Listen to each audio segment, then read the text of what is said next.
Alright, YouTube crew, welcome back. These are the brackets I made. I put the holes in there like it should be.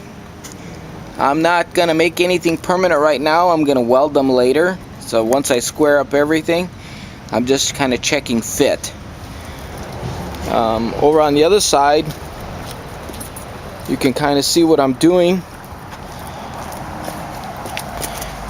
We have the spring sliders in the rear, and we come along and we have my front mounting. I've got 3 choices of holes, and that depends on how the car hooks up, whether it raises the back, it pulls the back down. So I'll be able to have some adjustability there. And because these are Chrysler springs, you'll notice, like I mentioned before, that the pin is forward on the spring. And so what that's going to do is move the wheels up and help shorten the wheelbase, and that's exactly what I wanted to do. We still have plenty of room here for the rear end. And we got the rear end over here on the cart. And I think I'm going to go ahead and have to replace these and move them over some. I'm not exactly sure. I haven't done any measurements quite yet, but I have the plates, so that's what I'm going to do.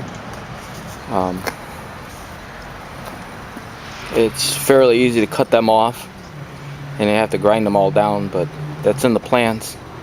This is the 8.8 from the junkyard, and we'll have to get aftermarket axles.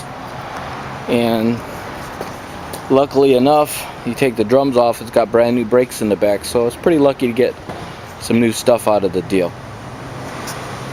Alright, we out. Alright, got the other one staged on there. Getting kind of late in the afternoon. These are the lower mounting brackets for the rear end, and the center hole right here needs to be 3/4 of an inch, and it's 9/16 or whatever, so, or 5/8. So I need to take those and have them drilled out. I managed to clean off all the brackets on the rear end and cut the brake line by accident, but it's ready to get stuck on there, and we can do some measuring.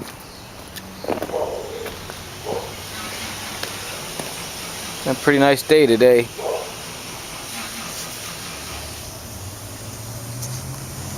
Alright, we out.